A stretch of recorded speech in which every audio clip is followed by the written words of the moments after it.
Hello everyone and welcome to my Adobe After Effects tutorial. My name is TJ Style and in this video I'm going to show you how to work with markers inside After Effects.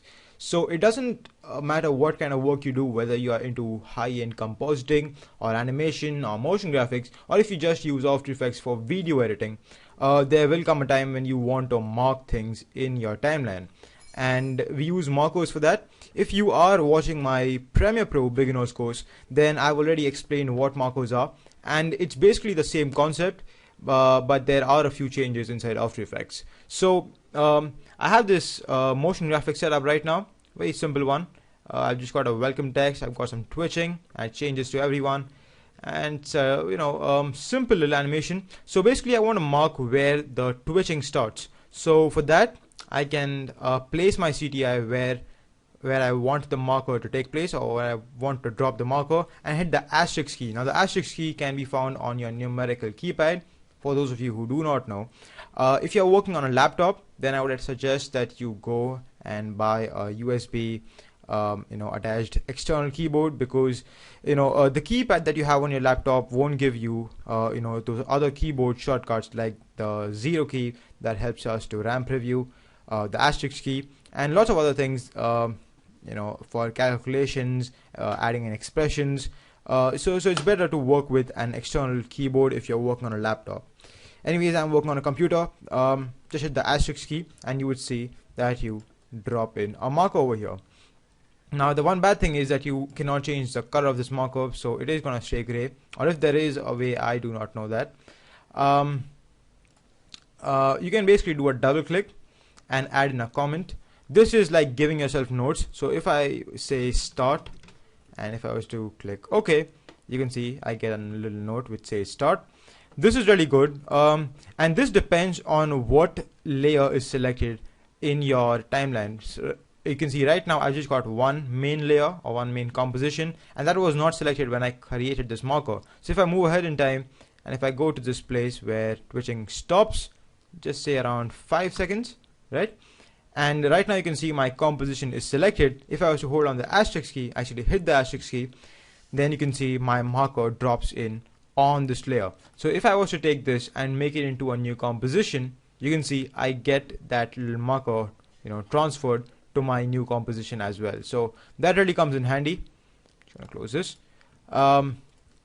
Really comes in handy when you are working with animation and compositing, when you want some detailed work to be done and you are passing your file to different people, say you're working on a team. So this will definitely come in handy that time. One quick way of removing some extra markers that you may have marked accidentally, mistakes happen. So instead of doing a right click and going to delete this marker, because that's very time consuming, say you have say you were trying to sync in audio with some video, okay, and you marked in so many markers but some of them were wrong. So instead of doing a right click again and again and again and again, you can just hold on the control key and you can see that your mouse pointer changes to this scissors icon, which basically means that you can, if you click on a marker, they'll just pop, go away. That's definitely handy, that's definitely cool. One more thing I would like to show you is if you hold on the Alt key and hit the asterisk key for dropping in the marker, now you'll see that you can actually get to the comment bar first and you can leave yourself a note. So if I say start, click OK, so I basically give myself a note and create a marker at the same time. So this kind of saves your time and is a better workflow to get into. Now you can see that right now I've marked a marker at 2 seconds, but the twitching doesn't happen till at least I think around 3 seconds 15 frames. So one good thing in After Effects is we can move our markers once they have been marked. I don't think we can do this in Premiere, because if we were to mark markers in Premiere and then move them around, then the CTI would also be jumping.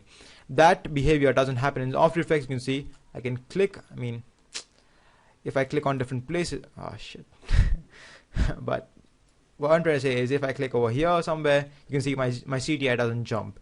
So I can take my marker and hold on the shift key for snapping it into the CTI, and You can see now I can mark my markers and basically move them around very easily. So that is good, that is great, comes in handy a lot of times. And that's how you're supposed to use markers inside After Effects. So if you want to remove them, just hold on the control key, you switch to the scissors icon and click on them for removing them. Hold on the alt key and hit the asterisk for dropping in markers and leaving yourself comments that are basic reminders to yourself. And if you just want to drop in a marker, then you can hit down the asterisk key and you basically create a marker. If you hold down different layers, say if I was to make another solid and make this say red, let's go for red, click OK, and if I was to move ahead in time, you can see my solid is selected. I hit the asterisk key, then my marker would go on that solid. So these are some a few things that you need to remember when you're working with markers. They come in handy a lot of times when you want to do audio sync with the video, when you're trying to create motion graphics, when you are video editing. Basically they I think come in handy a lot of times. So that's great.